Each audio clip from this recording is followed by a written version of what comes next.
अस्सलाम वालेकुम dear students, welcome to academy of sciences biology class 9th। आज हमारा जो चैप्टर स्टार्ट हो रहा है वो है जो चल रहा है हमारा चैप्टर नंबर 2 बायोडाइवर्सिटी। हमारा टॉपिक जो है वो सेकंड टॉपिक है 2.2 क्लासिफिकेशन। पहले तो हमें ये पता होना चाहिए what is mean by classification. तो क्लासिफिकेशन का मतलब होता है कि जो चीज़ है हमारे पास डिफरेंट ग्रुप्स ऑफ ऑर्गेनिजम्स हैं, प्लांट्स और एनिमल्स, उनको डिवाइड करना on the basis of there similarities and differences के उनके अंदर कौन कौन सी सिमिलैरिटीज़ आ रही हैं, कौन कौन से डिफरेंसेस आ रहे हैं, उनको क्या करना है, डिवाइड करना है इन ग्रुप्स एंड सब ग्रुप्स। उसको कहते हैं क्लासिफिकेशन। अगर देखा जाए तो बायोलॉजिस्ट ने आइडेंटिफाई किए थे 2 million kinds of organism. Is an important MCQ कि कितने काइंड ऑफ ऑर्गेनिज्म जो है वो स्टार्टिंग में या अब तक जो है कितने वो है आइडेंटिफाई किए जा चुके हैं, वो है 2 million total kind of organisms हैं। जिसमें डिवीजन में देखा जाए तो हमारे पास 0.5 मिलियन जो है वो आते हैं हमारे पास प्लांट्स और 1.5 मिलियन जो है वो हमारे पास एनिमल्स। तो अगला जो हमारे पास क्लासिफिकेशन का जो एग्जैक्ट डेफिनेशन बन रही है हमारे पास ये आ जाती है कि classification is the process in which organisms are divided into groups and sub groups on the basis of their similarities and differences. ये है एग्जैक्ट इसकी डेफिनेशन कि क्लासिफिकेशन किसे कहते हैं, ऑर्गेनिजम्स को डिवाइड करना किसमें, ग्रुप्स में और सब ग्रुप्स में, on the basis of their similarities and differences. ठीक है।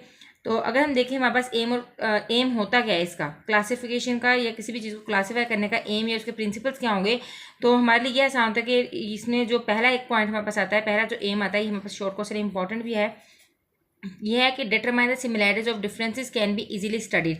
कि जो ऑर्गेनिजम्स हैं उनके अंदर क्या क्या सिमिलैरिटीज एक जैसी हैं और उनके अंदर डिफरेंसेस कौन कौन से हैं, उन सबको इजीली स्टडी कर सकें, इसलिए उनको क्लासीफाई किया जाता है। एक इनका एम ये होता है।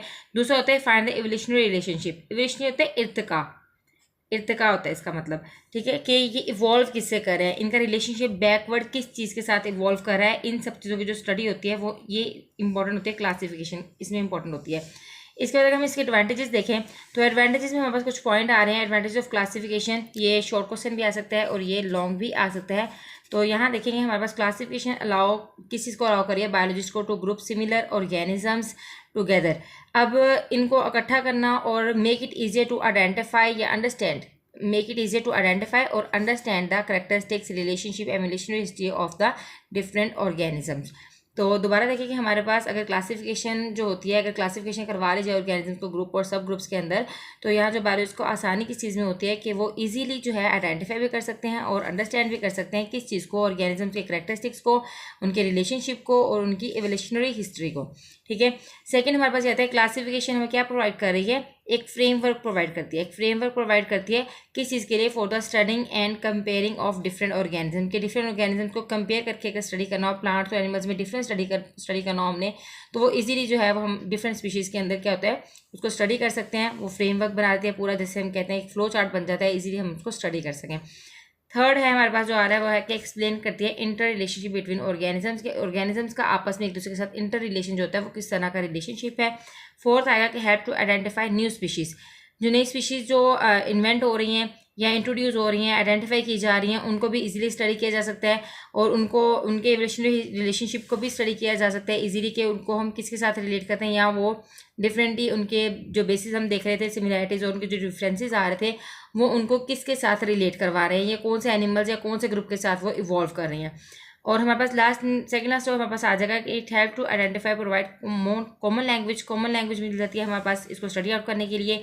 और इसके अलावा जो है classification provide common language and then इसके बाद जो है इनेबल होता है फॉर इफेक्टिव ऑफ कम्युनिकेशन।